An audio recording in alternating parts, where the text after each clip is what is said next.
یہ تھے ہمارے حضرت جی کے رفیق سفر محترم بھائی جعفر صاحب، جو بڑے سوز و گداز میں ہمیں حضور علیہ الصلوۃ والسلام کی یادیں یاد دلا رہے تھے۔ حضور علیہ السلام کی عقیدہ ختم نبوت کے عنوان سے ہمارے دلوں میں اس عقیدے کی آبیاری فرما رہے تھے۔ اب حضرت کی آمد سے قبل ایک تو اعلانات ہیں۔ ایک اعلان یہ ہے، 19 مارچ بروز ہفتہ بعد نماز عشاء مرکزی جامع مسجد مظفر گڑھ شہر کا ماہانہ درس قرآن ہوگا، جس میں عالم بعمل، خطیب پاکستان، خطیب اہل سنت، استاد التفسیر جامعہ خیر المدارس حضرت مولانا ذوالفقار صاحب دامت برکاتہ العالیہ تشریف لائیں گے۔ آپ حضرات اسی ماہانہ درس قرآن میں ضرور شرکت فرمائیں۔ بلا تاخیر و بلا تمہید ہمارے محسن و مربی، ہمارے مشفق، ہمارے شیخ ولی کامل پیر طریقت رہبر شریعت وقت کے کتب الاقداب حضرت مولانا حافظ پیر نصر الدین خاکوانی صاحب مد ذل عالی سے ملتمس ہو کہ حضرت ہمیں اپنے قیمتی نصائح سے محظوظ فرمائیں گے۔ اللہ حضرت کی عمر میں برکت عطا فرمائے، تادیر حضرت کا سایہ ہمارا سروں پر رہے، اسی طرح ہمیں حضرت وقت عنایت فرماتے رہیں۔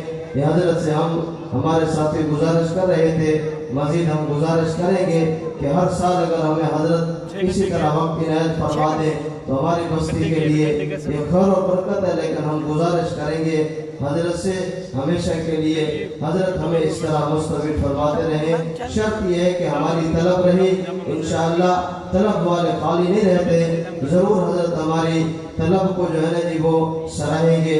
بلا تاخیر و بلا تمہید ہمارے محسن و مربی، ہمارے مشفق حضرت مولانا پیر نصر الدین خاکوانی مد ذلہ اللہ۔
نیچے بیٹھ جاؤ یار، بھائی بند ہو رہا ہے، اندر جاؤ بیٹھو۔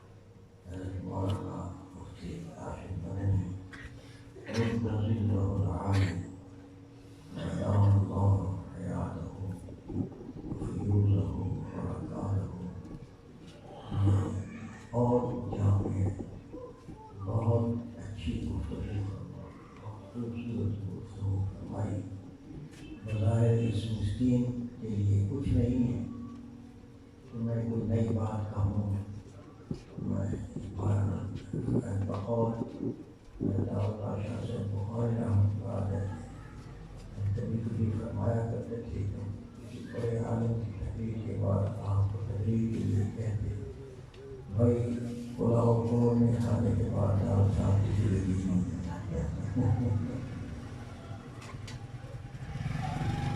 حضرت کی نوازت تھی۔ بہرحال میں آپ کے بیان ہی سے میرے دل کے کچھ خفیہ نظرات کھلے ہیں، جی چاہتا ہے کہ میں ایک دو بار تقریر کرتا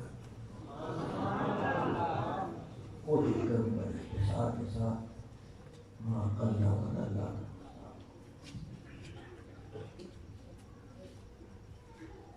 جہاں تک میں سمجھا ہوں حضرت رسول اللہ صلی اللہ علیہ وسلم خاتم النبیین ہوئی دو وجوہات بیان کریں.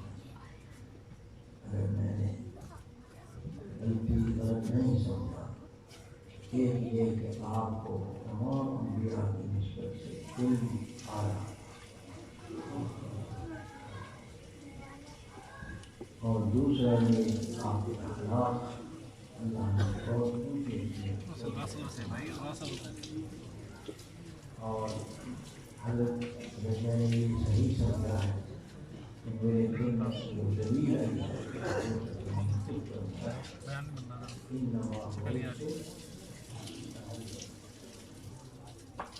میں تو بھیجا ہی معلم بنا ہے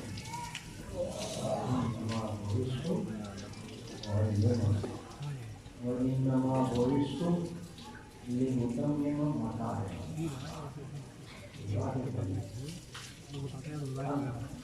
اور میں اٹھاتا ہوں اس پر، اور جو باتیں کروں ان میں سے ایک یہ ہے کہ حضور ارشاد فرما رہے ہیں میں معلم اور مربی بنا اور کسی خاص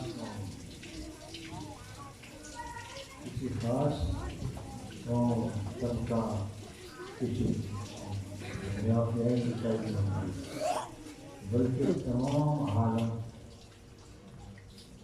بلکہ عالم کے علاوہ عالمین جیسا اللہ رب العالمین ہے، حضور رحمت للعالمین. اور اللہ نے آپ کے مخاطب ان کو بنایا، وہ صرف ثقلین نہیں، انس و جان نہیں، انس و جن نہیں، بلکہ جمادات بھی ہیں، زمین و آسمان بھی ہیں، حیوانات بھی ہیں، نباتات بھی ہیں. اور اس کے دلائل قرآن و حدیث میں بکھرے پڑے. علماء حضرات جانتے ہیں کہ آپ کا تصرف چاند پر ہوا، سورج نے اپنی چال بدلی، درخت آپ کو سایہ دینے کے لیے اکٹھے ہوئے، پہاڑ توڑ کو دیکھا، فرمایا یہ پہاڑ ہے جو ہم سے جبل یحبنا ونحبہ، پہاڑ ہے جو ہم سے محبت کرتا ہے اور میں ان سے محبت کرتا ہوں.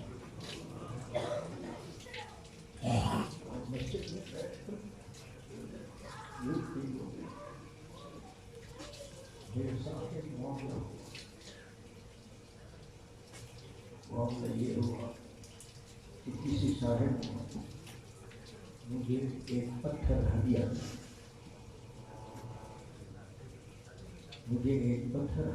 دیا اور کہا کہ یہ کوئی صاحب ہمارے دوست ہیں، انہوں نے مجھے یہ دیا ہے، میں نے اس کو اپنے پاس کو رکھا ہے، میرا جی چاہتا ہے کہ میں آپ کو دکھا دیا. لیکن ساتھ ہی یہ کہا کہ یہ پتھر احد کا ہے، احد سے لایا گیا ہے. اور اس کی وہ کہتے ہیں کہ میرے دوست نے کہا ہے کہ کیا اس کو رکھنا کپڑے میں لپیٹ کر ایسے جگہ پر رکھنا تاکہ کیونکہ یہ گیلا ہو رہا تھا، اس میں سے پانی نکلتا. میں نے ایسا کیا، وہ کہنے لگے کہ نکلا. انہوں نے یہ بات کر دی تھی، میرے دل کو کون نے کیوں کی تھی کہ یہ پانی کیا ہے، کہ یہ فراق ہے، اس جگہ کی فراق اپنے وطن کے فراق میں ہوتا ہے. میرے دل میں یہ خیال ہے، تو میں نے اس وقت ان سے تو لے لیا لیکن ارادہ کیا کہ اگر اللہ نے موقع بخشا اور وہاں حاضری دی تو میں خود جا کر اس کو اسی جگہ اسی پہاڑ پر واپس تاکہ اس کا یہ گریہ بند ہو۔ ایک خیال تھا، بات آ گئی، میں لے آیا اتنا بڑا پتھر، اس کو میں نے گھر رکھا، کپڑے میں لپیٹ کر رکھا۔ یقین جانیے کچھ عرصہ بعد میں دیکھا وہ کپڑا گیلا سب سے ہے۔ میرے اس خیال کو تعریف مزید ہو گئی، بات اس میں صحیح تھی، اتفاق اللہ کی، میرے کوئی ارادہ نہیں تھا، اللہ تعالیٰ نے ایسے اسباب بنائے کہ موقع مجھے حاضری کا مل گیا۔ وہاں گئے عمرے کے لیے، مدینہ منورہ کی حاضری پتھر میرے ساتھ، ہم احد کی زیارت کے لیے گئے تو وہاں ہر متبرک مقام پر پولیس مقرریں ہوتی ہے اور فاصلہ رکھا جاتا ہے، کوشش ہوتی ہے، تو وہ بھی ڈر تھا، تو میں کیسے رکھوں وہاں اس پہاڑ میں، اس کو رکھوں اور ادب سے رکھوں۔ تو میں نے اس کو راہ میرے ساتھ تھا، اس کو میں نے کہا جاؤ کہ آپ لا کر کس طریقے سے رکھو۔ اتفاق سے ہم سیدنا سید الشہداء حمزہ رضی اللہ تعالیٰ عنہ کی قبر مبارک کے قریب کھڑے، وہاں کھڑے تھے۔ جگہ یہ تھی کہ ہمارے دائیں طرف ہم کونے میں، پہاڑ کے کونے میں کھڑے تھے، اور سامنے ایل شیپ میں ایک دوسرا، یہ غالباً شرکم گرمن ہے، اور ایک شمالاً جنوباً دوسرا پہاڑ تھا، یوں سامنے، کہا کہ یہ جبل ہیر ہے، یہاں تک دجال آئے گا آگے۔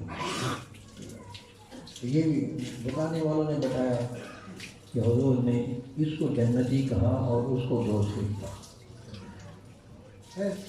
بات ہی ہوگی، میں یہ جا کر وہاں رکھا، مجھے سکون ملا۔ لیکن کہیں اور کسی عالم کی گفتگو سنتے ہوئے میرے اس خیال میں مزید ترقی ہوئی۔ ترقی کیا ہوئی کہ انہوں نے کہا کہ وہ رونا اس کا اپنے اس وطن کی فراق میں نہیں تھا، بلکہ احد پہاڑ سارے کی کیفیت یہی ہے۔ وجہ یہ ہے کہ وہ احد پہاڑ کو جو حضور سے محبت تھی، تو اور جو واقعہ احد غزوہ احد میں ہوا اور جو تکلیف اس جگہ پر، اس محل پر حضور کو پہنچی، اس کی تکلیف اب تک احد محسوس کرتا ہے۔ اللہ پاک بہتر جانتے ہیں۔ بہرحال یہ ایک کیفیت مجھے محسوس ہوا۔ میں عرض کر رہا تھا کہ حضور صلی اللہ علیہ وسلم کو اللہ نے بہت اونچا مقام دیا، اور آپ کی جوتیوں کے صدقے یہ مقام حضور کی جوتیوں کے صدقے میں اس امت کو بھی ملا، جس پر دوسرے انبیاء رشک ہوئے۔ یہ بات کیا سمجھ نہ آیا آج، لیکن یہ حقیقت ہے۔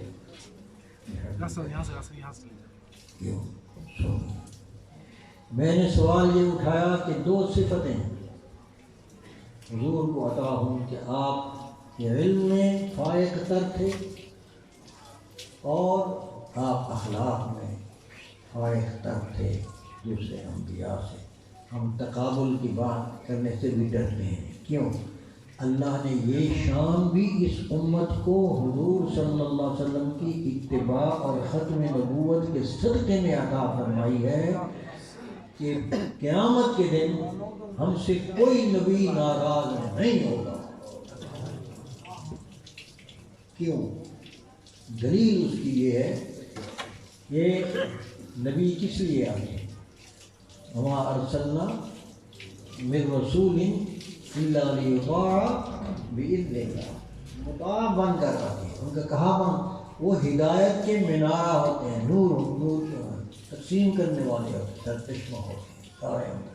اللہ نے ہدایت کو وابستہ کیا ہے اپنے انبیاء پر، یہ طبقہ نبوت کو ذریعہ بنایا ہے. تو تمام انبیاء تشریف لائے اور ہم سب پر ایمان لائے.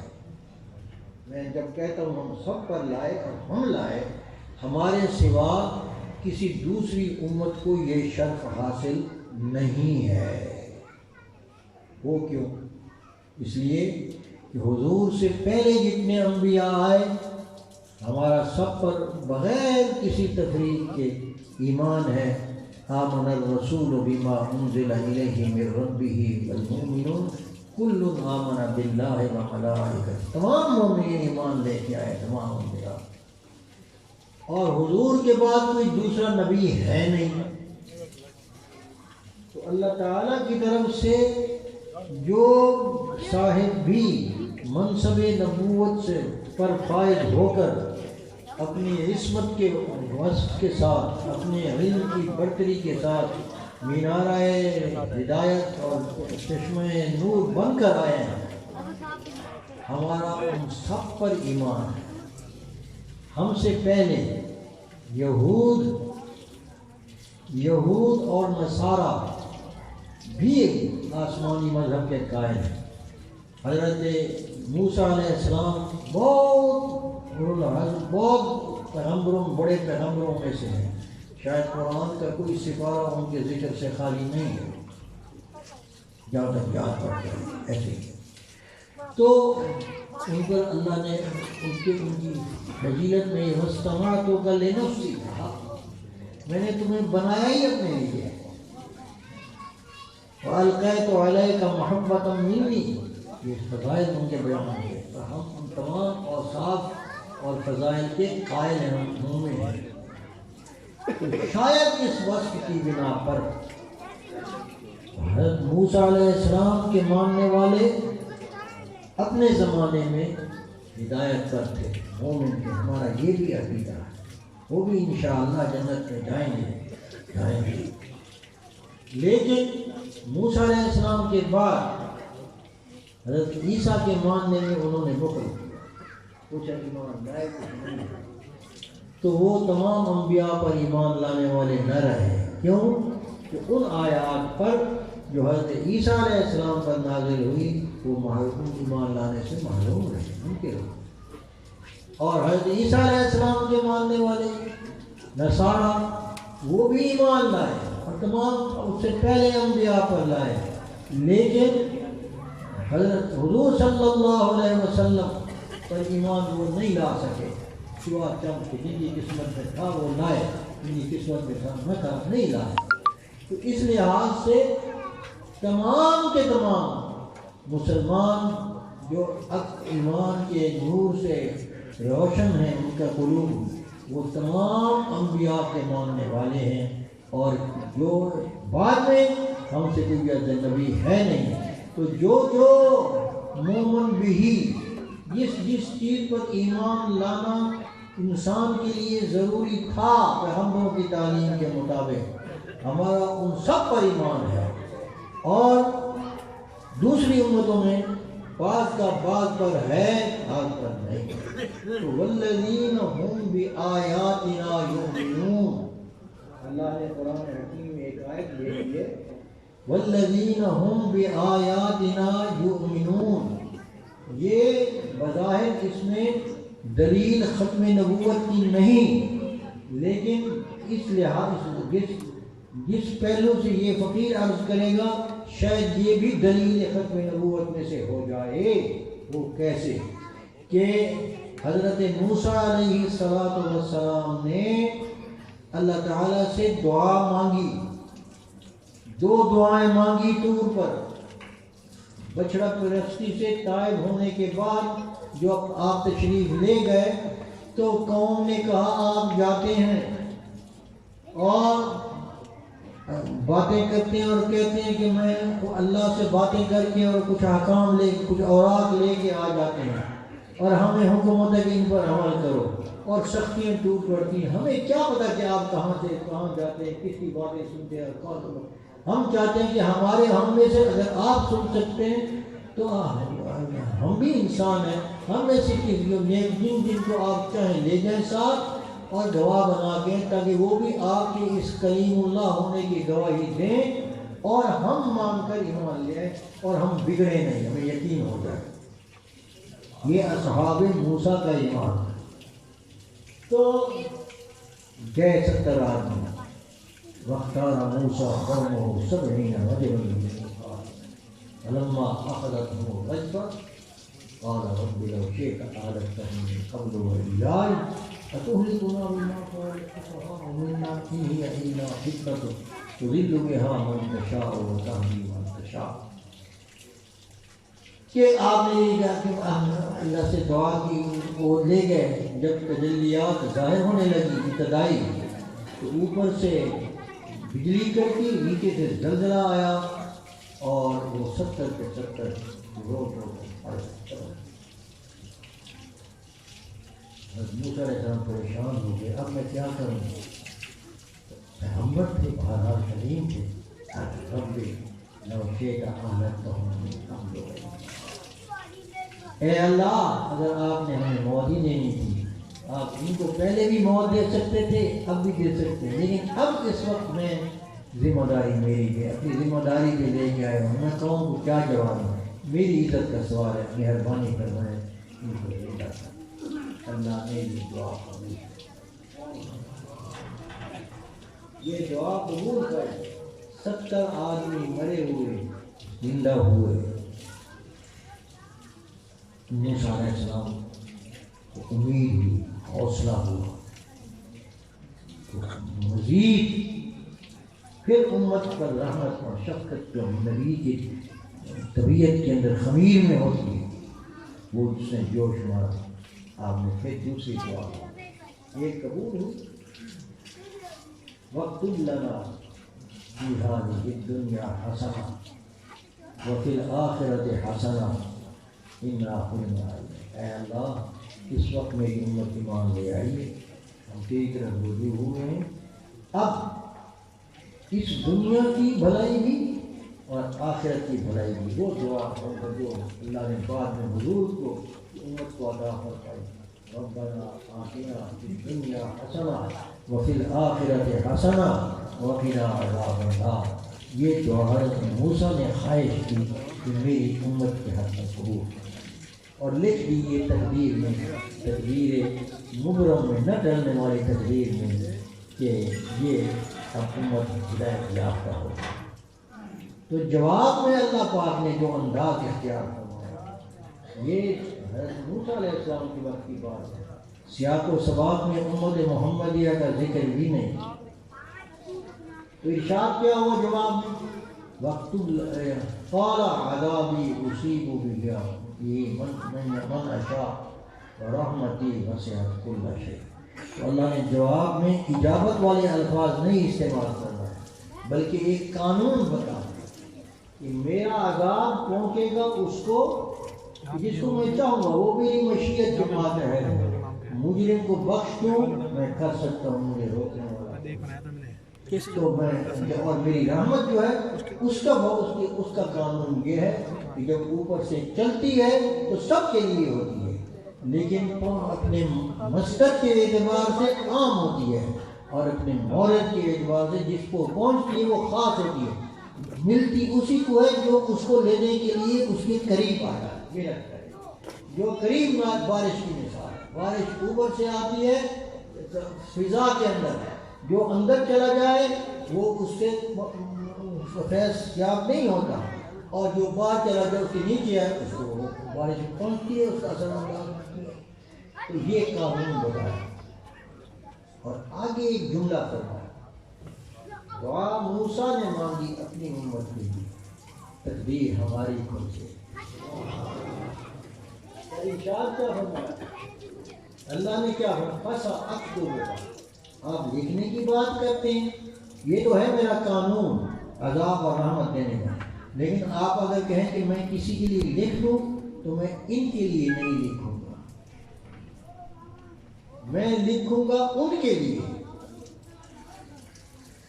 جو اس قوم کے لیے، اس امت کے لیے، بس اکتبها للذین یتقون، جن میں 3 صفات ہوں، تقوی والی صفت، ان کے دل میں خدا کا خوف ہوگا اور گناہ کرتے وقت وہ ڈریں گے، اور عذاب و ثواب اور آخرت کے عذاب سے، اللہ کی گرفت سے ڈر کر گناہ سے دور ہونے کی کوشش کریں گے۔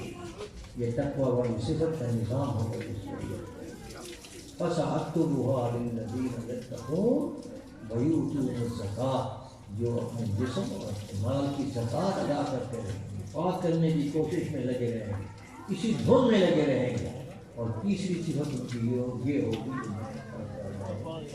وَالَّذِينَ هُمْ بِآيَاتِنَا يُؤْمِنُونَ، وہ وہی ہوں گے۔ یہ ہم کی تقدیم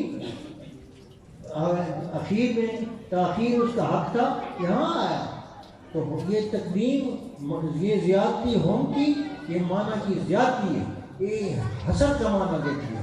اور وہی ہوگی، وہ وہی لوگ ہوں گے کہ جو میری تمام آیات پر ایمان لائے۔ وہ کون ہوں؟ یہی ہوں۔ کیوں؟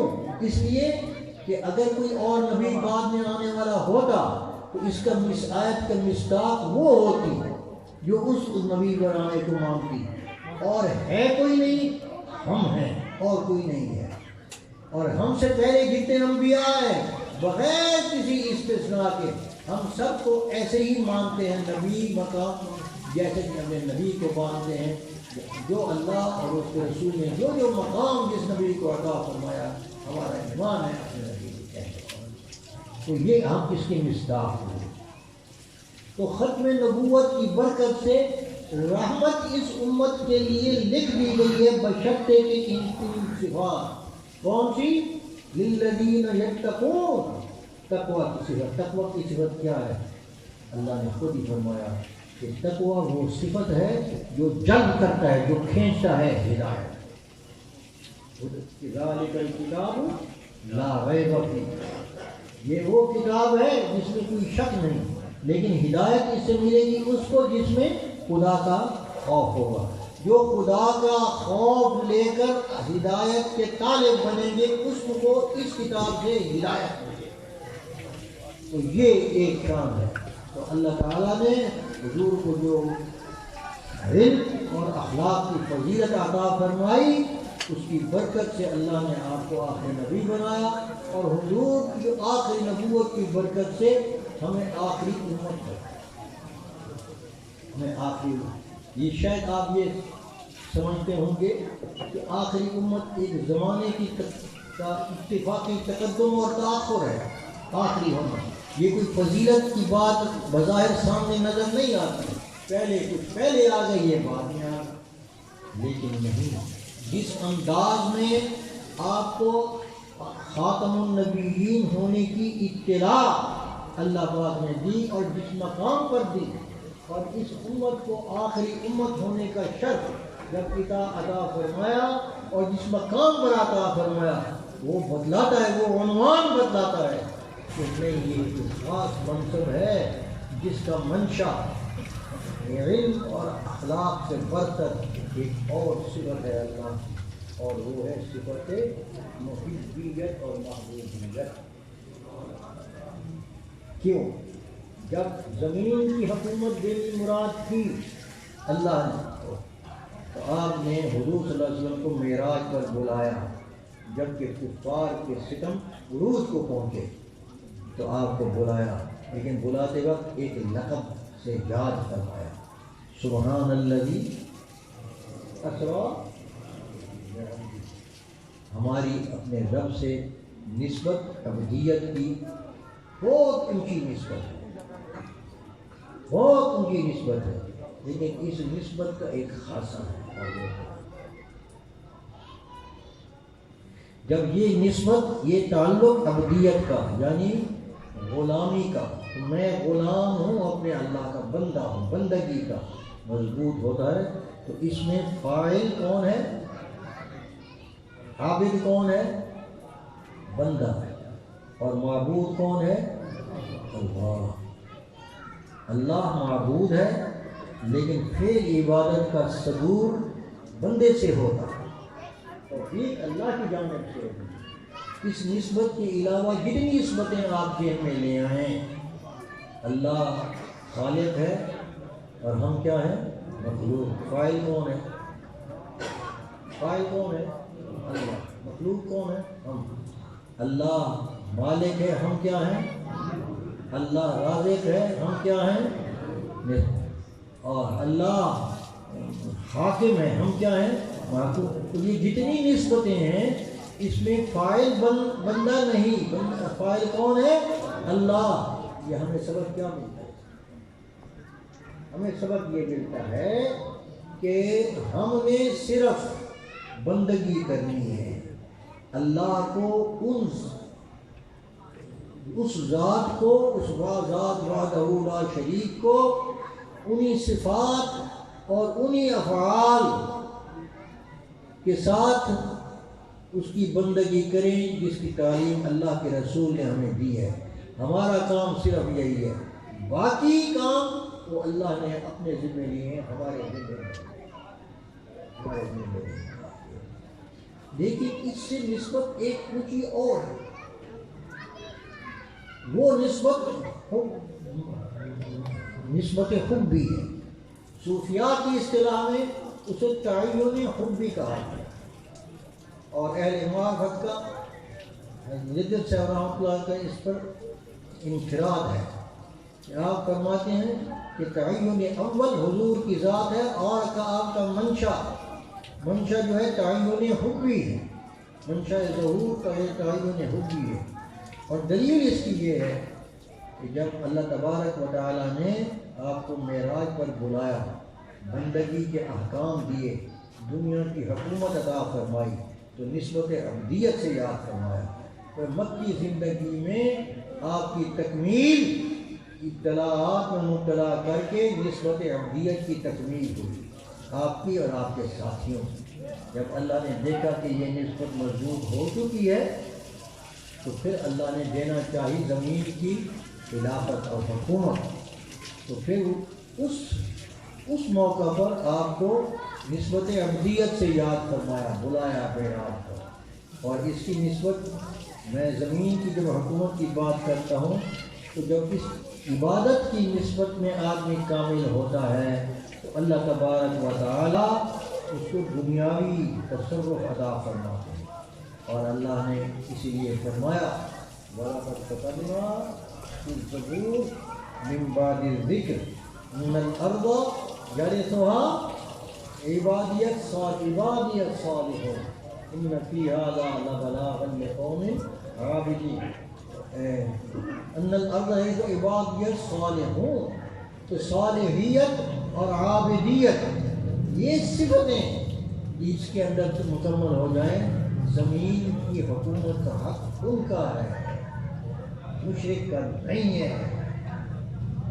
یاد رکھو، زمین کی وراثت اس کا حق ہے۔ آج ہمیں یہ سبق پڑھایا جاتا ہے سیاست کا مولویوں سے کیا تھا، مولویوں کو کیا ہوا، یہ مسجد کا کام کریں، ان کا کیا ہوا؟ نہیں، اللہ نے یہ اس زمین کی خلافت حضرت آدم علیہ السلام کا تعارف فرشتوں کے ساتھ بحیثیت خلیفہ کے کرایا، اور وہ نبی تھے۔ ویسے خلیفہ کیا، خلافت کیا ہے؟ زمین اللہ کی، کرۂ ارض اللہ کا، حکم کس کا؟ اللہ کا، اور مفاد کس کا؟ اللہ کی مخلوق۔ انتظام کس کے دل میں؟ حکمرانی کس کی؟ خلیفہ۔ یہ منصب اللہ نے گویا حکم، جس کو ہم لیجسلیشن یہ کہتے ہیں، لیجسلیشن انسان کے اختیار میں نہیں تھی، تابع حکم اللہ ہے، مالک اللہ زمین کا، جو کرے اس کو فرمایا۔ تو اس کے بعد یہ سوال وراثت ہے، اس کی وراثت کا کیا معنی اب یہ سمجھ لیں، اور زبور میں کیوں ذکر کیا، یہ دو باتیں میری یاد رکھنا، میں اکثر کہا کرتا ہوں، اس لیے کہ ہم مغالطے میں ہیں، ہمیں مغربی جمہوریت نے مغالطے میں ڈال دیا ہے۔ یہ کہتے ہوئے مذہب الگ ہے اور سیاست الگ ہے، مولوی کا کیا کام مسجد میں، لیکن اللہ اور قرآن ہمیں یہ کہتا ہے زمین کا وارث ہے ہی مولوی، ہے ہی عابد، ہے ہی عابد صالح عابد، جس کی بندگی اپنے رب کے ساتھ، جس کی اپنی اتھارٹی، اللہ کی اتھارٹی کو اپنے اوپر لاگو رکھتا ہے، وہ اس وقت حق مستحق ہے یہاں نیابت ہے۔ اچھا خیر، تم زبور کے اندر بھی حوالہ کیوں دیا؟ وَلَقَدْ كَتَبْنَا فِي الزَّبُورِ مِن بَعْدِ الذِّكْرِ أَنَّ الْأَرْضَ يَرِثُهَا، زمین کی وراثت اسی کو ملے گی جو صالح ہوگا۔ یہاں اشکال یہ آتا ہے، اللہ وراثت دے رہے ہیں صالح اور عابد لوگوں کو زمین کا، اور جب عملی طور پر ہم دیکھتے ہیں تو قرۂ ارض پر ایک ملک بھی ایسا نہیں ہمیں نظر آتا جہاں پر کسی صالح کی حکومت ہو۔ اعتراض کیا ہے؟ اعتراض کیا ہے؟ اس کے معنی یا تو صالح کا معنی کوئی اور ہے، عابد کا معنی کوئی اور ہے، جو سمجھ نہیں آتا۔ جیسا کہ بعضوں نے کہا کہ صالحیت سے مراد صلاحیت ہے، لیکن یہ غلط ہے۔ لفظ عبادت عابد جو ہے یہ تائید کر رہا ہے کہ صالح وہی ہے جو عابد کی عبادت کے اندر مکمل ہو، اللہ نے کہا۔ لیکن یہاں بات کیا، بات یہ ہے کہ اگر کوئی جماعت اتنی طاقت حاصل کر لے کہ اپنی وراثت کو سنبھال سکے، وہ وراثت کون سی؟ زمین کی۔ جب یہ اکٹھی ہو جائیں اور طاقت آ جائے اور وہ وارثوں کی جماعت اس کو حاصل کرنے کی کوشش کریں تو حق استحقاق اللہ کے نزدیک اس کا ہے اور نصرت بھی اسی کے لیے ہے۔ اور چونکہ اس وقت وارث نکمے ہو گئے، اپنے منصب وراثت کو انہوں نے اسے پشت ڈال دیا، وہ مقتدا تھے دنیا کے، اللہ نے ان کو علم اور اخلاق کی برتری عطا فرمائی، ان کو نبی الانبیاء عطا فرمایا، اور وہ ان قرآن کو اپنی تعلیم سے، اپنی تعلیم اور تربیت سے کھرچ کر نکالا، اور نکال کر ایک لفظ بھی ایم تک دین کا نہیں جا رہا۔ 5-6 مرتبہ نازل قرآن پڑھنے کے احکام جاری ہوئے لیکن نہیں عمل ہو سکا۔ کیوں؟ جو قرآن کے طالب علم کے لیے جو ماحول اللہ چاہتا ہے وہ ماحول سکول اور کالج میں ہے ہی نہیں، اور وہ ماحول اس ماحول میں، اس فضا میں، جبکہ ہمارے ذہنوں میں برتری، ہم اعلیٰ تعلیم کا مصداق کس چیز کو کہتے ہیں؟ جب ہم بچہ پڑھ جاتے ہیں نا بھائی او لیول کر گیا ہے کہ اعلیٰ تعلیم کے لیے دوار کیا ہے، میں کہتا ہوں اعلیٰ تعلیم نہیں، اعلیٰ تجہیل کے لیے۔ قرآن اور سنت کے مقابلے میں کسی اور تعلیم کو اس سے اعلیٰ کہنا تقابل کے اندر یہ علامت کفر نہیں تو اور کیا ہے؟ اور ہم کبھی سوچتے نہیں اس بات کو سوچتے نہیں۔ کیوں؟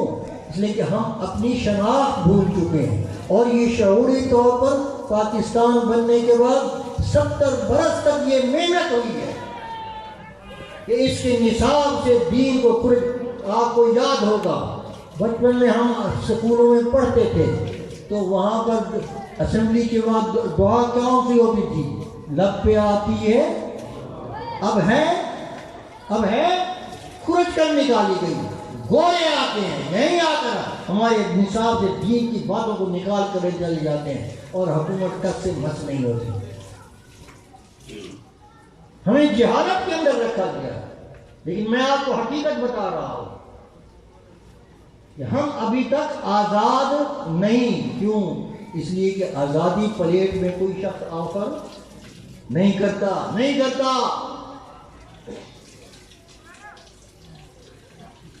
ہمیں پری میچور آزادی کا جھانسا دیا گیا ہے،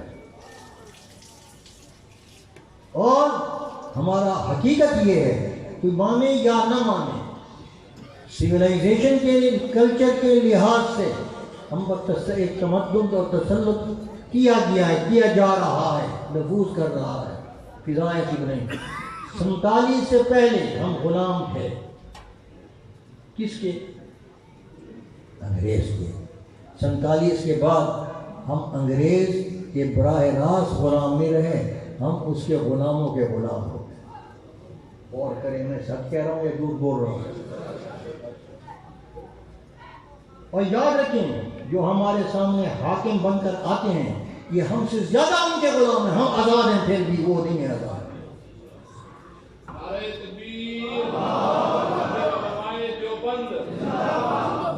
گزارش یہ ہے، اور صرف میری ایک گزارش یہ بھی ہے کہ علم کو صرف دیوبند تک محدود نہ کریں۔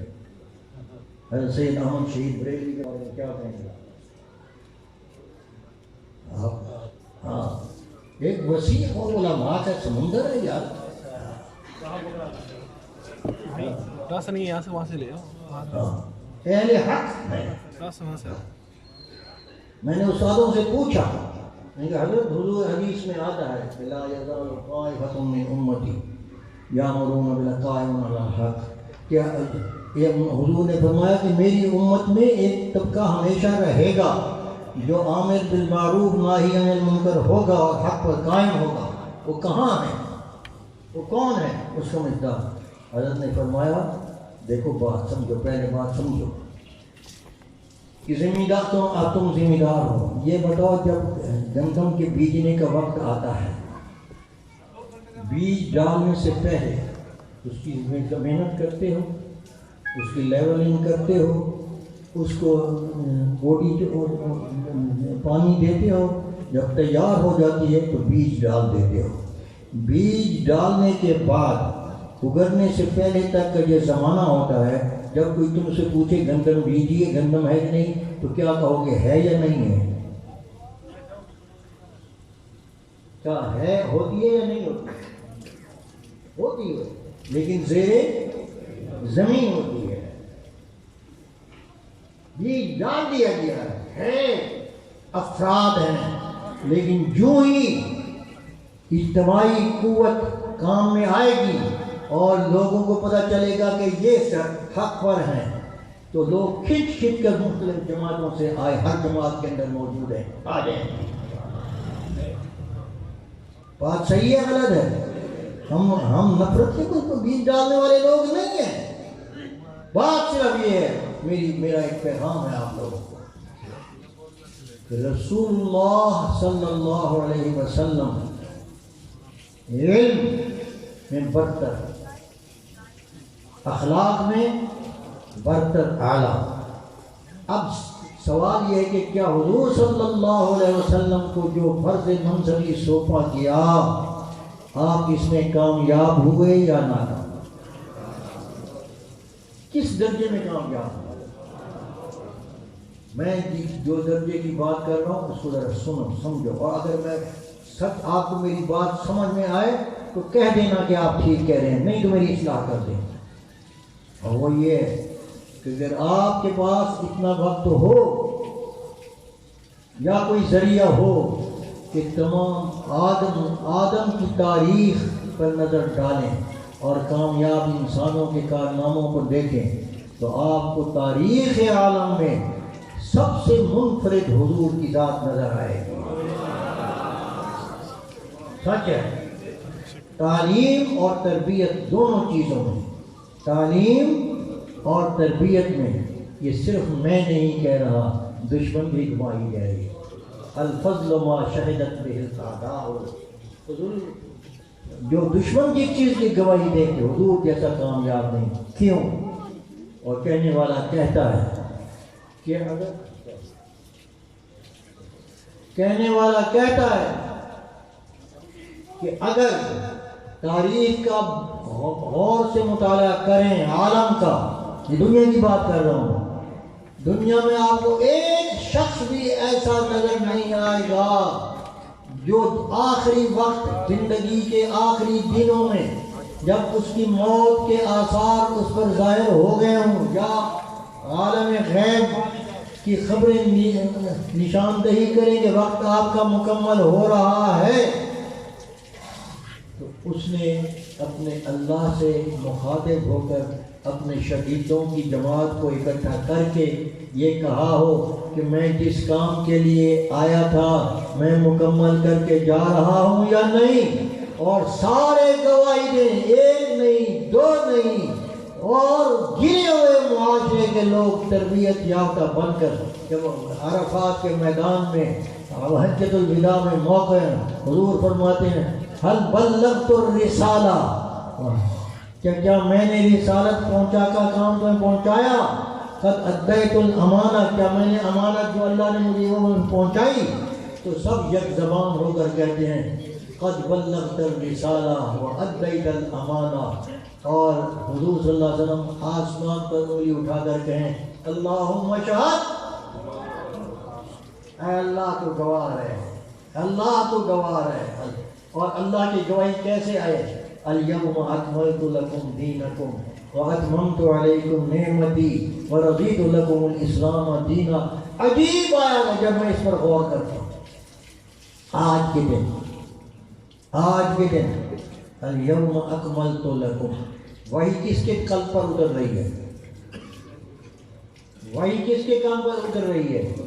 محمد الرسول اللہ، محبت وحی ہوئی ہے، اور یہ آخری محبت وحی ہے، ٹھیک؟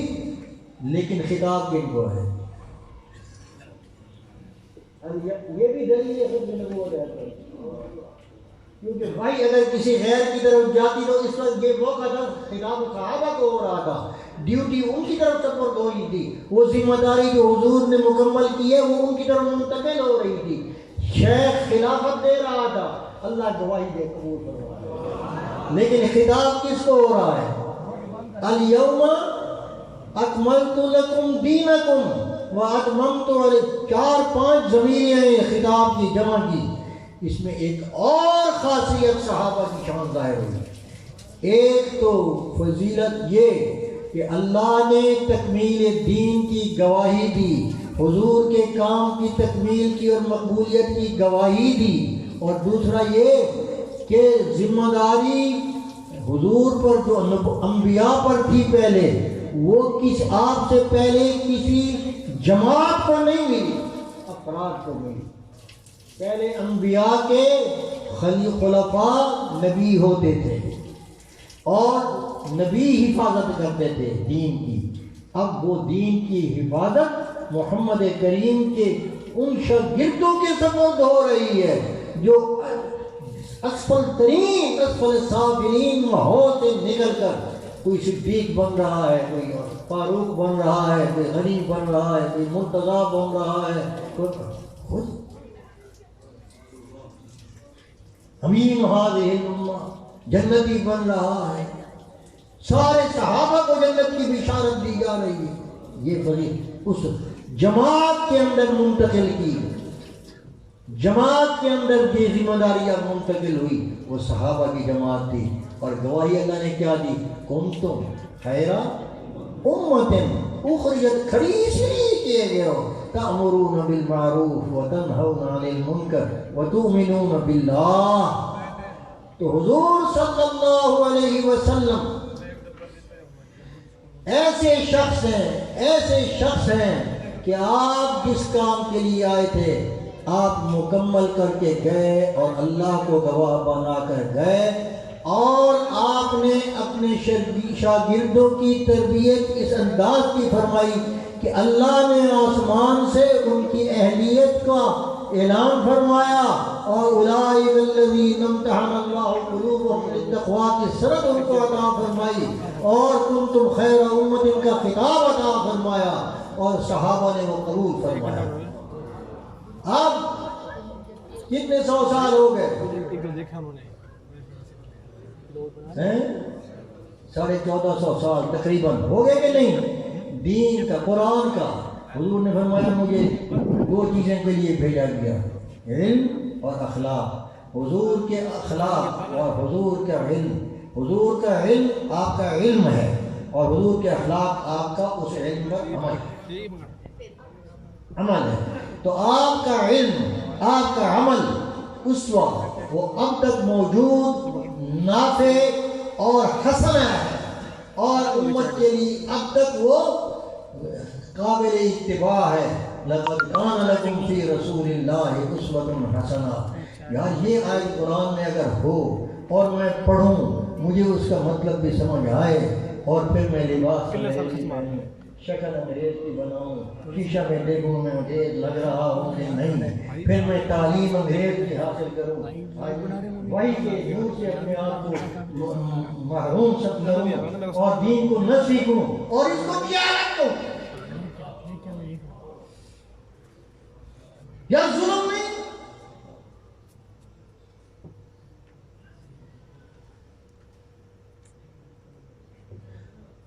پھر حضرت نے فرمایا, میں اس کی تھوڑی سی مزید وضاحت یہ کرتا ہوں کہ بے شک آپ علم اور خلق کی فضیلت کی بنا پر آپ خاتم النبیین بنے. کون سا ہے, کیا تمیز تھی اسے؟ حضور کے علم کی خاصیت یہ ہے, یاد رکھو, پہلے انبیاء کے معجزات ان کی نبوت کے دلائل ہوا کرتے ہیں. دلیل ہوتا ہے, معجزہ نبوت کی دلیل ہوتا ہے. یہ حضرت ہی سے میں نے بات سنی, اس لیے طرز تفہیم حضرت ہی کا. نبوت کا معجزہ نبی کی دلیل نبوت ہوتا ہے, اور حضور صلی اللہ علیہ وسلم کا علم دلیل نبوت ہے. آپ کا معجزہ بھی یہی ہے. پہلے انبیاء کو بھی علم, وہ علم کے وہ بھی نور. فرق کیا ہے؟ آپ کا علم اللہ کی صفت ہے, اللہ کی مخلوق نہیں. آپ کا علم کلام اللہ ہے. حضرت قائد صاحب کا یہ جملہ کہ کلام متکلم کا باطن ہوتا ہے. ہائے ہے, کلام متکلم کا باطن ہوتا ہے. اللہ کا کلام ہے اور یہ غیر فانی ہے. اللہ کے کلام, اللہ کی صفات ذاتیہ جو ہیں, یہ قاعدہ علم کلام کا ہے کہ صفت اپنے موصوف سے کبھی منفک اور جدا نہیں ہوا کرتی. تو اللہ پر مستقبل, حال اور ماضی اثر انداز ہوتے ہیں. اللہ کی شان کیا ہے؟ جیسے تھی ہے ویسے رہے گی. اللہ کا علم مرکب نہیں, کیا ہے؟ بسیط ہے. اللہ کا علم مرکب نہیں. مرکب مطلب یہ آپ مسجد بنائی, شروع کی, پہلے کچھ اینٹیں رکھیں, بن گئی, پھر دوسرے دن کچھ رکھی, پھر بن گئی, ترکیب سے ہوئی, مرکب ہوا, تھوڑا تھوڑا کر کے ملا. لیکن اللہ کا علم بسیط ہے, ایک دم سے ہے, ازل سے ہے, ابد تک ہے. اور اللہ کی صفت جب حضور کی طرف منتقل ہوئی تو وہ علم بھی بسیط ہے. اس پر حال, ماضی اور استقبال کا اثر نہیں ہوتا. زمانے کا گزرنا اس کو بوسیدہ نہیں کرتا. اب یہ جو ہمیں یہ اشکال ڈالا جاتا ہے کہ مولوی صاحب ہم مسلمان ہیں, سکولی کالجی کہتے ہیں ہم بھی مسلمان ہیں, ہمیں ان کو استاد پڑھاتے ہیں یہی بات, حضور رسول تھے, یہ کافر بھی مانتے ہیں حضور رسول ہیں, مسلم مانتے ہیں, لیکن وہ مخلوق تھے, وہ فانی ہیں. اب 1400 سال گزر گئے, کسی نبی کی تعلیم محفوظ نہیں ہوئی, اور اگر ہے تو 1400 سال 1450 سال کے بعد آپ ہمیں اسی شریعت کا پابند بنائیں, انہی سزاؤں کا مستحق جانے, ویسے ہی وحشیانہ سزائیں, ہاتھ کا کاٹنا, اعضاء کا کاٹنا, جان کے بدلے جان, پھانسی کے بدلے پھانسی, قصاص کے بدلے قصاص. یہ ماحول بدل گیا, زمانہ بدل گئی, زمانے کی سوچیں بدل گئیں, اقدار. آپ ہمیں 1450 سال پیچھے لے جاتے ہیں, لہذا آپ کا علم میں کہا ہے. یہ دلیل ہے. لیکن ان احمقوں کو نہیں پتا, ان احمقوں کو نہیں پتا کہ سارے نبیوں کے معجزے ختم اور حضور کا معجزہ بولو باقی کیا مطلب؟ حضرت موسیٰ کا معجزہ کیا تھا؟ آپ لکڑی کا عصا تھا، رکھتے تھے سانپ کی شکل بن جاتا تھا۔ اگر وہ لکڑی آج کسی کو مل جائے، وہ زمین پر رکھے، وہ سانپ بن جائے گا؟ کیوں؟ نبوت کی ضرورت نہیں، تو دلیل نبوت کی بھی ضرورت نہیں ہے۔ اور حضور صلی اللہ علیہ وسلم کا معجزہ قائم ہے کہ نہیں؟ کوئی آدمی، کوئی پریس والا جان بوجھ کر 2-4 غلطیاں چھوڑ کے تو دیکھے قرآن میں، ذرا بھی نہیں۔ حضور کی ایک ایک ادا محفوظ، حضور کا پیدائش سے لے کر وصال مبارک تک سیرت کے تمام پہلو من موجود، سب کچھ موجود اور نافع۔ اور اللہ کے لیے یہ قانون مانا ہے کہ سروائیول آف دی فٹیسٹ، وَأَمَّا مَا يَنفَعُ النَّاسَ فَيَمْكُثُ فِي الْأَرْضِ۔ جس چیز میں نافعیت ہوتی ہے وہ باقی رہتی ہے۔ قرآن باقی ہے، نافعیت باقی ہے۔ آپ کر کے دیکھ لیں۔ یہ جو ہم باتیں آپ کو جس انداز سے کر رہے ہیں، سکول پروفیسروں میں اور وکیلوں میں خاطر بات کر کے تو دیکھیں، ہم بول نہیں سکتے، نہیں بول سکتے۔ اس وقت المیہ ہمارا یہ ہے کہ مسلمان خود اپنے آپ کو نہیں پہچان رہا، اپنے نبی کو نہیں پہچان رہا۔ میں آپ یہ کر رہا ہوں کہ نبی حضور کی فضیلت علم میں اور اخلاق میں ہے، اور حضور کو علم کیا ملا؟ جو اللہ کی صفت ہے۔ اور دوسرے انبیاء کو آپ کا امتی بنایا گیا، اور جس آیت میں بنایا گیا، اگر اس آیت کا میں ترجمہ کروں، آپ یہ سمجھیں گے کہ اللہ نے اپنے انبیاء سے بھی ایسی کلام کی۔ وَإِذْ أَخَذَ اللَّهُ مِيثَاقَ النَّبِيِّينَ لَمَا آتَيْتُكُم مِّن كِتَابٍ وَحِكْمَةٍ ثُمَّ جَاءَكُمْ رَسُولٌ۔ معلوم ہوتا ہے اس اجلاس میں حضور بنفس نبی موجود نہیں۔ اللہ عہد لے رہا ہے کہ اگر میں تمہیں دوسرے نبیوں کو اکٹھا کر کے یہ کہ بھئی میں اگر میں نبی آخری بھیجوں اور وہ تم اس وقت میں تم میں سے کوئی موجود ہو، اگر موجود ہو، لَتُؤْمِنُنَّ بِهِ، اس پر ایمان بھی لانا، وَلَتَنْصُرُنَّ، اور اس کی مدد بھی کرنا۔ قَالَ أَأَقْرَرْتُمْ، پھر اللہ نے فرمایا کیا اقرار کرتے ہو؟ وَأَخَذْتُمْ عَلَىٰ ذَٰلِكُمْ إِصْرِي، سب نے اقرار کیا اور اللہ کی اس ذمہ داری اور اس بوجھ کو قبول کیا۔ اللہ نے فرمایا اب تم گواہی دو، تم گواہ رہنا، اور میں بھی تمہاری گواہی پر گواہی دیتا ہوں۔ اگر تم میں سے کوئی حضور آئے تمہارے زمانے میں، حالانکہ اللہ کو معلوم تھا کہ نبی حضور کے بعد کوئی نیا نہیں آئے گا، لیکن اگر کوئی آئے خاتم النبیین کہا جائے، اور حضرت عیسیٰ کو اس لیے رکھا گیا فریض کر کے کہ وہ اس آیت پر عملی شکل سب کا ثبوت ہے، عملی عمل کر کے دکھائیں، ایمان بھی لے آئیں، نصرت بھی کریں اور اپنے عہد پر قائم رہیں۔ تو فمن تولا بعد ذلک، جو اس عہد سے پھرے گا فاولئک هم الفاسقون، اللہ کے نزدیک اے نبیو تم بھی فاسقوں میں شمار کر دیے جاؤ۔ معمولی بات۔ اس آیت سے ہمیں یہ علم ملا، میں یہ بات کر کے اپنی بات ختم کرتا ہوں، وہ یہ علم ملا کہ دوسری امتیں اپنے اپنے نبی کو مان کر اور ان کی تعلیمات پر عمل کر کے جنت میں جائیں گی۔ ٹھیک ہے، ہمارا ایمان ہے نا، حضور سے پہلے جتنے نبی آئے اور ان کے جتنے امتی بنے اور انہوں نے ان کی تعلیم پر عمل کیا، وہ جنتی ہیں۔ اور حضور صلی اللہ علیہ وسلم پر جب انبیاء ایمان لے آئیں گے تو نتیجہ کیا نکلے گا؟ حضور نبیوں کے نبی ہوں گے، یعنی دوسرے انبیاء حضور کے امتی پر اپنے نبی کی اطاعت فرض ہوتی ہے کہ نہیں؟ اگر کرے تو جنت میں جائے گا۔ تو معلوم ہوا کہ دوسرے نبیوں کی امتیں اپنے نبی کا کلمہ پڑھ کر جنت میں جائیں گے، اور دوسرے نبی حضور کا کلمہ پڑھ کر جنت میں جائیں گے۔ اور یہ فضیلت وہ فضیلت ہے جو قیامت کے دن اس امت کو ملے گی، اسی ختم نبوت کے صدقے میں۔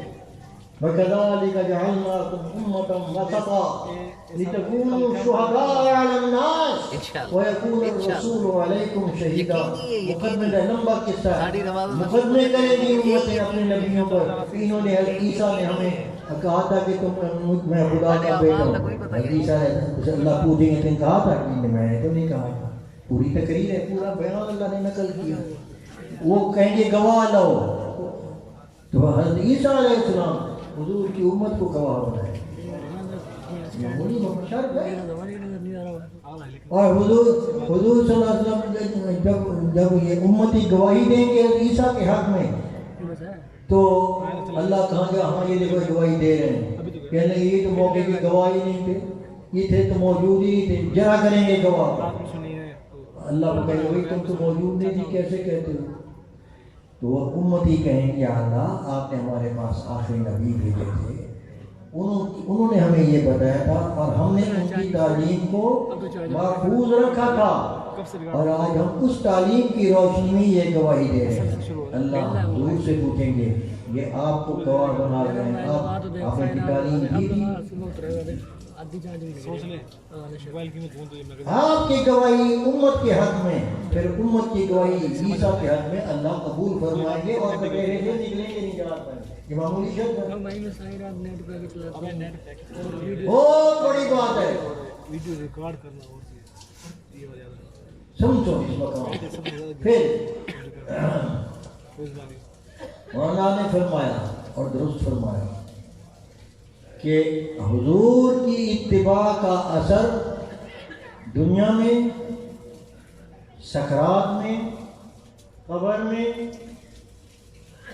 اس کے بعد میدان معاشر میں قرآن پاک سنیں گے, مراتب بلند ہوں گے, حفاظ کی حوصلہ افزائی ہوگی. اس کے بعد یہ فقیر مزید ان کی تکمیل کے یاد کرتا ہے کہ جنت کے اندر بھی اگر کوئی مسئلہ پیدا ہوا تو اس امت کے علماء بھی ہوں گے, اس امت کے علماء بھی ہوں گے, پہلی امتیں بھی ہوں گی, انبیاء بھی ہوں گے. مسئلہ علماء امت محمدیہ سے پوچھا جائے گا اور ان کے مسئلے پر عمل کیا جائے گا.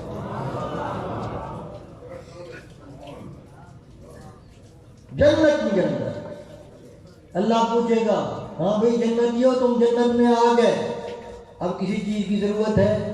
وہ کہیں گے جی آپ کی رضا کی ضرورت ہے. چلے راضی تو میں ہو چکا. یہ رضا والی نعمت ملتی ہی اسی کو ہے, یاد رکھو. دنیا میں ملتی ہے اس کو جو نبی کا تابع ہے.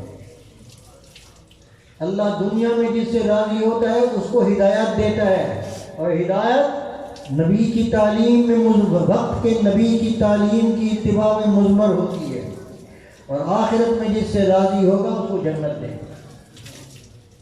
تو دنیا میں ہدایت نبی سب اب اس دور میں حضور صلی اللہ علیہ وسلم کی اتباع میں ہے, اور آخرت میں جو رضا ہے وہ جنت کے اندر جنتیوں کو مل جائے گی. وہ تو تمہیں مل چکی, اب بتاؤ کوئی اور چیز چاہیے, پھر ادھر دیکھیں گے.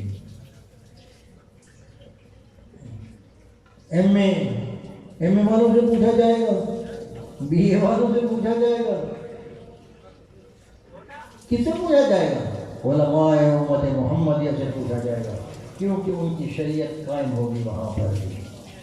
جنت میں بھی اگر کوئی اگر تو تکلیف وہ دار و تکلیف ہے نہیں, لیکن اگر مسائل پر بحث ہوئی تو شریعت محمدی کام آئے. علماء امت محمدیہ میں یہ خواہش ہم نے سنی کہ مولانا یوسف لدھیانوی رحمۃ اللہ علیہ کے بیٹے فرمایا کرتے تھے کہ میری خواہش ہے کہ دنیا میں میری یہ خواہش ہے کہ اللہ تبارک و تعالیٰ حضرت کہ میں ہدایات صاحب ہدایات کہاں پڑھیں گے, ہدایات صاحب ہدایت ہے کہاں پڑھوں گا؟ جنت برزخ میں.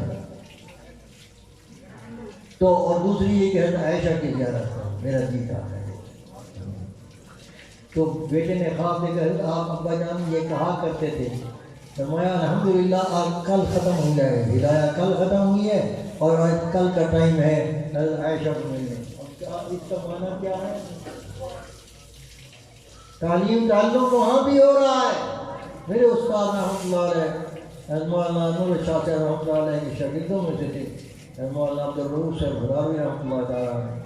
ہم قرآن کا ترجمہ پڑھ رہا تھا تو پڑھتے ہوئے حضرت نے ایک دن فرمایا کہ جی امید ہے انشاءاللہ جنت میں جائیں گے، امید ہے انشاءاللہ جنت میں جائیں گے۔ تو میری ایک خواہش ہے کہ اللہ مجھے جنت میں اگر لے گیا، مجھے یہ بھی یقین ہے کہ حضرت شاہ ولی اللہ بہت اونچے درجے میں ہوں گے، لیکن میری خواہش یہ ہے کہ میں حضرت شاہ ولی اللہ سے ملاقات کروں اور ملاقات کر کے حضرت سے یہ گزارش کروں حضرت کے ساتھ کہ حضرت میرا جی چاہتا ہے کہ میں آپ سے بات کروں، ثالث کوئی آپ مقرر کرے،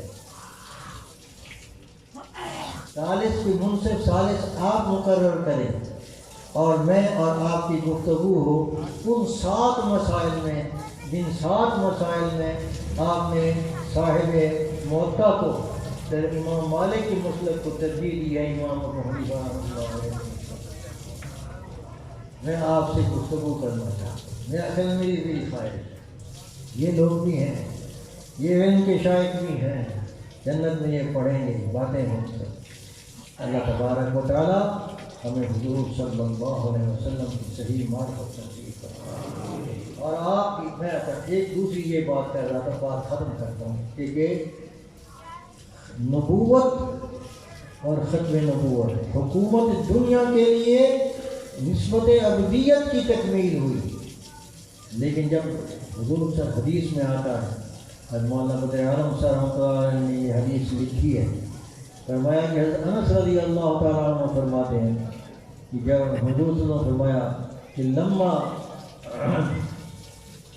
اسری ابی الی السماء، لما اسری ابی الی السماء قربنی ربی، کہ جب مجھے میرے رب نے اپنے قریب کیا معراج کی رات، اور اپنے قریب اتنا کیا کہ حتیٰ کان بینی و بینہ کا قاب قوسین او ادنی، کہ دو کمان کو جب کھینچا جاتا ہے تو اسے ملتے ہیں پر اتنا فاصلہ رہ گیا تھا، بلکہ اس سے بھی قریب کیا تھا، کسی کیفیت ہم نہیں سمجھتا۔ بہرحال جب ہوا تو میرے رب نے مجھے کلام کیا، مجھ سے گفتگو فرمائی، اور اس گفتگو میں فرمایا آپ نے میرا نام لیا، یا محمد یا حبیب، پہلے میرا مجھے پکارا یا حبیبی یا محمد، یا حبیبی یا عبدی نہیں بنا، نسبت حکم کی تکمیل، یا حبیبی یا محمد، اے میرے حبیب اے محمد صلی اللہ علیہ وسلم۔ میں نے کہا لبیک یا رب، میں حاضر ہوں میرے رب، میں حاضر۔ فرمایا حل غمک، کیا تجھے یہ بات غم تو نہیں پہنچائے گی، دکھ تو نہیں دے گی یہ بات، ان جعلتک آخر النبیین، اگر میں تجھے آخری نبی بنا دوں؟ میں نے کہا لا یا نہیں میرے اللہ۔ پھر فرمایا اچھا، پھر فرمایا یا حبیبی یا محمد، میں نے کہا لبیک یا رب۔ فرمایا حل غم امتک، کیا تیری امت کو تو غم یا پریشانی نہیں ہوگی اگر میں اس کو آخری جعلتها آخر الامم، اگر میں اس کو بنا دوں آخری امت؟ میں نے کہا لا یا رب۔ فرمایا اچھا، بلغ امتک عنی السلام، اپنی امت کو میرا سلام پہنچا۔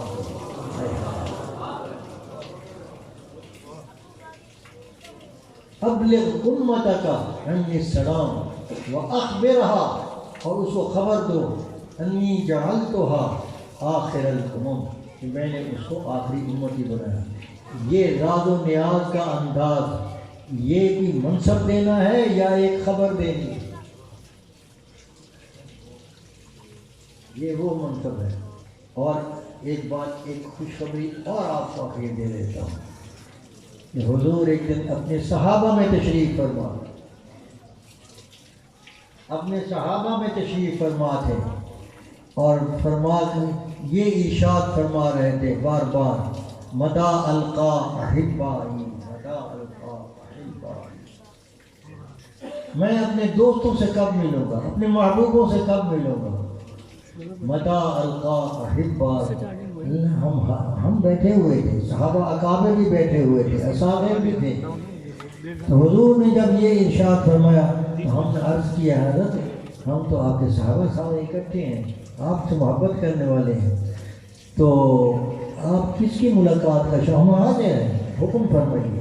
فرمایا نہیں، تم میرے صحابہ ہو، تم وہ ہیں جنہوں نے مجھے بغیر دیکھے ایمان لائے. یہ ہماری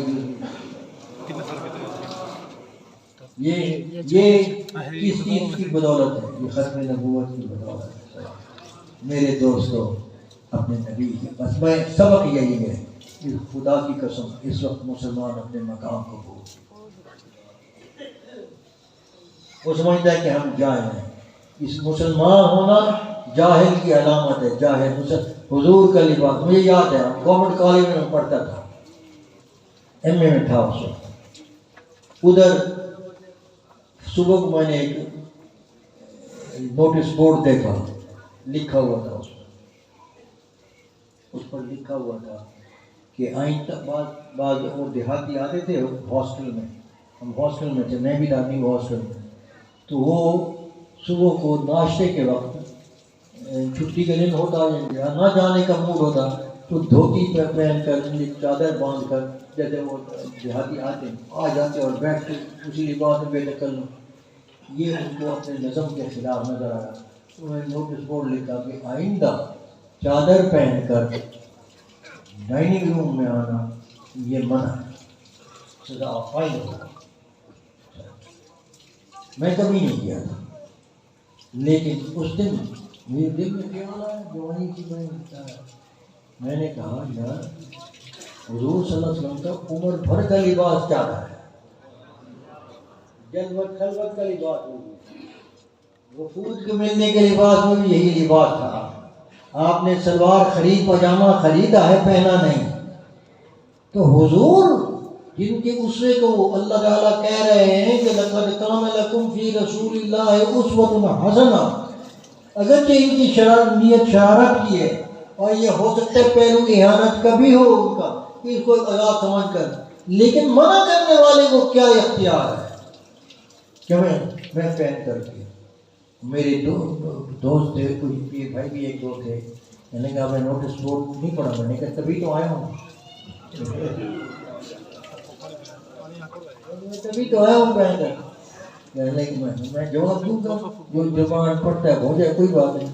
زیادہ سے زیادہ کہیں گے کہ سیٹ نکال دیں گے، پھر کیا کریں گے؟ مجھے کہا وہ شریف آدمی تھا، دوست بھی تھا میرا، کہتے ہیں آپ سب آپ نے وہ دیکھا نہیں؟ وہ میں نے کہا دیکھا ہے، جبھی تو آیا ہوں. کیا؟ میں نے کہا پاکستان مسلمان ملک ہے یا غیر مسلمان؟ مسلمان کس کو کہتے ہیں؟ کلمہ پڑھے، جو رسول مانے اور جو جس کی اطاعت فرض ہے. حضور کی ساری عمر کا لباس کیا ہے؟ اگر پاکستان کے کسی کالج یا تعلیمی ادارے میں حضور کے لباس کو پہننا یہ جرم قرار دیا جائے تو یار پھر کفر کیا کریں؟ پتہ نہیں اس کے دل میں اللہ نے کیا تاثیر ڈالی، زیادہ خود اپنا وہ حکم نامہ منسوخ کر کے بس. میرے بھائیوں یہ شعور کہاں سے آتا ہے؟ مولانا حضرت صفیہ رضی اللہ تعالی عنہ بیان فرماتی ہیں کہ خیبر ابھی نہیں ہوئی تھی، حضور کی ہجرت ہو گئی. تو ہمارے گھر میں یہ حیی ابن اخطب کی صاحبزادی تھی، بہت بڑا یہودی تھا، تورات کا عالم تھا، حافظ تھا، دوسرے بھی تھے بہت سے. ان سارے یہودی علماء کی جب حضور وہاں تشریف لائے اور چیمیں جب بڑھی تو یہ بیٹھے کہ کیا یہ وہی تو نہیں ہے نبی؟ یہ وہی نبی تو نہیں ہے کہ جس کی خبر تورات اور انجیل میں ہے؟ تو وہ بیٹھے تو سب نے متفق ہو کر اس بات پر فیصلہ کیا، بڑے بڑے سارے بیٹھے ہوئے کہنے کے ہیں تو ہیں وہی؟ 1 گھنٹے کا تھا یار وہ. اچھا ہم ملاقات کرتے ہیں، ملاقات کر کے پھر سوچیں گے کہ مانے یا نہ، پھر سوچیں مانے یا نہ مانے. تو گئے، ملاقات ہوئی، نہیں ریکارڈ نہیں ہوا. سنی باتیں سنی، سوال کیے، جواب پائے، پھر واپس آئے، کہنے لگے ہیں تو ہوئی. اب بھائی ماننا ہے یا نہیں ماننا؟ اب فرماتی ہیں کہ میں بھی پانی شانی پلانے کے لیے آنا جانا کھڑی تھی، وہاں لڑکی تھی اس وقت، تو اور میری ان کا قد بھی ذرا نسبتاً کو چھوٹا تھا، تو نہیں میری حاضری کو کسی نے محسوس نہیں کیا. تو سب نے کہا کہ بھائی مانیں یا نہ مانیں؟ پہلے ہیں وہی پر مانیں گے نہیں، ہیں وہی پر مانیں گے نہیں. کیوں؟ اس لیے کہ ہم سے سبقت لے گئے. اگر ہم مان لیے تو اوس اور خزرج یہ ہمارے ہی قبیلے تھے، یہ ہم میں سے تھے، یہ ہم سے سبقت لے جائیں گے، اور وہ سبقت لے گئے تو ہم ان کے مقام کو نہیں پہنچ سکیں گے جو ان کو ملے گا، لہذا مخالفت کرو. اب سوال یہ ہے، میرا سوال یہاں پر یہ ہے کہ انہوں نے حق مانا، سمجھا، حق جانا، مانا نہیں جانا، لیکن کیا چیز ماننے سے مانے ہو؟ مان، یا تو ان کو نبی کی اطاعت کا احساس نہیں تھا. قرآن کیا ہے؟ الم یعن للذین ان تخشع قلوبهم لذکر اللہ وما نزل من الحق ولا يكونوا كالذين اوتوا الكتاب من قبل فطال عليهم الامد فقست قلوبهم وكثير منهم فاسقون. جب صحبت صالحین کی، نبی یا نبی کے غلاموں کی صحبت سے آدمی دور ہو جائے اور وہ جدائی لمبی ہو جائے تو دل کے اندر قساوت قلبی پیدا ہوتی ہے اور فسق کے اثرات آتے ہیں. 1 گھنٹے کا تھا، 2 سن کے تھے. طبیعت کے اندر دشوار نفس امارہ کا غلبہ ہو جاتا ہے. تو یہ اس مرض کے شکار تھے. جا اور اللہ کے راستے کو، حق کو قبول کرنے میں ہمیشہ 2 ہی چیزیں مانے ہوا کرتی ہیں، حب جا اور حب مال، اور اس کا علاج صحبت صالح. آج ہماری کیفیت کہیں یہ تو نہیں. دل کسی سے پوچھو، کوئی گناہ کا کام کرے، پوچھو کیوں کرتے ہو؟ یہ گناہ نہیں ہے، یہ ہے. کیا نبی کی سنت نہیں ہے؟ یہ ہے. پھر کیا مطلب؟ آخرت کی فکر نہیں ہے، خبر نظر نہیں آتی. حضور سے زیادہ کیا حضور کو ہم اس حیات کے ساتھ حضور کو منہ دکھا سکیں گے، سامنا کر سکیں گے، اللہ کا سامنا کر سکیں گے؟ میں کہا کرتا ہوں کم از کم اتنا شعور مسلمانوں کو کرنا چاہیے کہ شیشہ دیکھتے وقت جیسے یہ نیت کرتے ہیں کہ میں عدالت میں جاؤں گا، وکیل ہوں، کیا وکیلوں والا لباس پہنے ہیں کہ نہیں؟ دیکھتا ہے نا، اور اپنے آپ کو کریکٹ کرتے ہیں آئینے میں دیکھ کر. اسی طریقے سے اگر فوج کا لباس پہننا ہے تو فوجی کو دیکھیں گا، اگر کرکٹ کے میدان میں جانا ہے تو دیکھیں گا میرے قوم کی، میری ٹیم کی وردی کیا ہے، اس کے مطابق میرا لباس درست ہے کہ نہیں. کیا کبھی یہ بھی دیکھا ہے کہ میں مسلمانوں کی حیات میں ہوں؟ میرا شیشہ مجھے کہہ رہا ہے کہ تم مسلمان ہو یا نہیں؟ کبھی یہ دیکھ کر دیکھنے کی عادت ڈالیں، انشاءاللہ چند دن کے بعد آپ کو محسوس ہو جائے اگر نور ایمان ہے کہ میں غلطی کرتا ہوں. اور غلطی کرنے کے بعد پھر صحبت صالحین کی ڈھونڈیں، ملیں. چند دن کے بعد آپ دیکھیں گے کہ خیر کے عمل پر کرنے آپ کے لیے آسان ہوگا.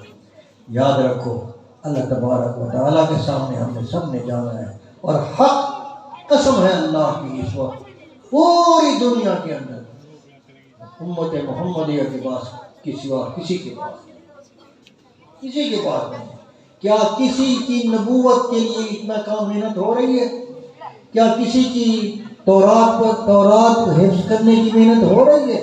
کیا انجیل کو محنت ہو رہی ہے؟ کیا کوئی تحریک ہے مذہب کے لیے؟ حضور کے سامنے تو یہود اور نصارہ تھے، ہمارے سامنے یہود اور نصارہ من ہے تو یہود اور نصارہ نہیں ہے، بلکہ ہمارا مقابلہ لادینیت سے ہے، لا مذہبیت سے ہے.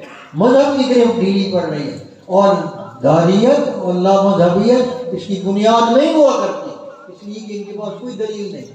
جوانی میں بس ایک غفلت سی ہو جاتی ہے، اور وہ بھی جوانی میں۔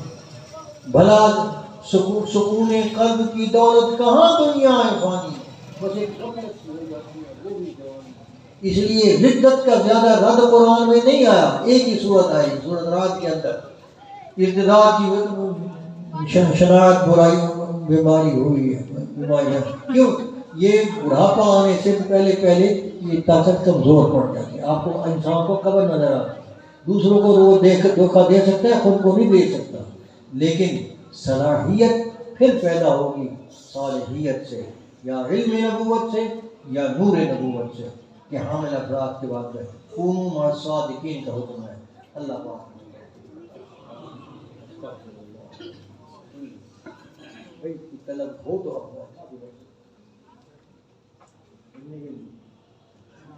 بھائی مجھے کہا گیا ہے کہ بعض ساتھی بیعت کرنا چاہتے ہیں۔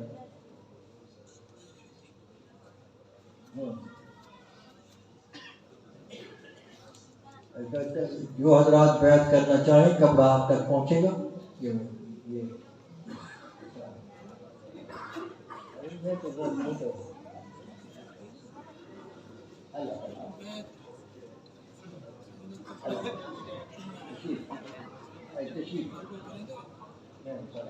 آپ کا حکم ہے۔ بہرحال دیکھو بھائی، بیعت توبہ کی ہے، توبہ ہر آدمی پر فرض ہے، توبہ فرض عین ہے، یہ یاد رکھو۔ عجلوا بالتوبہ کا حکم ہے، عجلوا بالتوبہ قبل الموت، عجلوا بالصلاۃ قبل الفوت۔ اللہ تبارک و تعالی ہمیں توفیق عطا ہو۔ یہ سنت رسول اللہ صلی اللہ علیہ وسلم۔